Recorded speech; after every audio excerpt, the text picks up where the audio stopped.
Hi everyone, I'm Jen and I want to share another Bible verse with you today. I'm memorizing Bible verses because I want the truth in my head. I want, along with all the other crazy noise that I get from society, I want the truth in there. Well, this Bible verse, I'm cheating a little bit because I had memorized it back in college. Really kind of came into knowing God probably more when I'd say when I was in college, and so I've drifted away a couple times, but God's given me the grace to come back.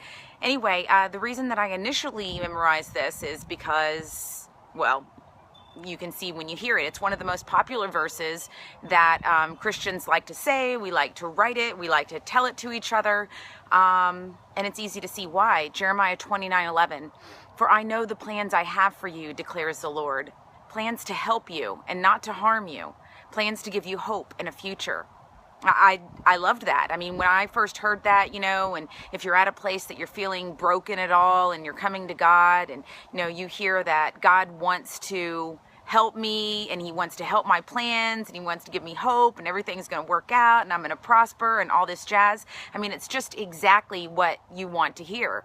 But after doing a little bit of research, I realized this is totally taken out of context. And, this verse is actually from the Old Testament. So it is not a verse just talking to one person. It's not talking about your individual plans. God was not talking about each person's individual plans. He was talking about a group of people. The verse before it talks about, I'm going to give this to you in 70 years. Some of us aren't even going to live. I mean, I'm going to live for another 70 years, but some of y'all might not. No, I'm just teasing. But so totally out of context, right? Plus it's the Old Testament, so it was made for specific people at a specific time. And the you, for I know the plans I have for you, is not an individual. It is you, the plural. So it's a group of people.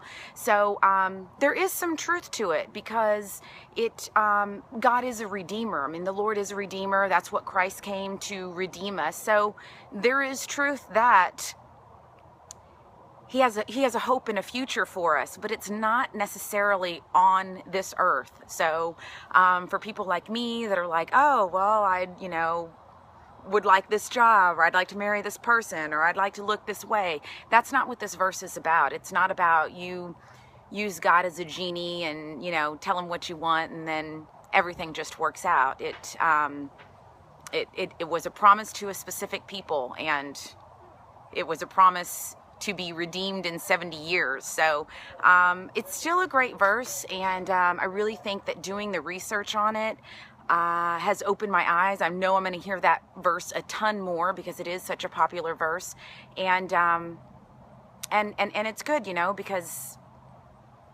this world is tough. It's not necessarily going to be easy, and that's something that I think new Christians have to remember. It's that we think, I'm going to give my life to God and then everything's going to be smooth sailing. But hopefully it will, but that's not necessarily the case. And, besides, how can they even tell that Christians are any different from anyone else were it not for the problems and stress and to be able to be set apart during that sort of stress, right? Because anyone can be nice when everything's going great.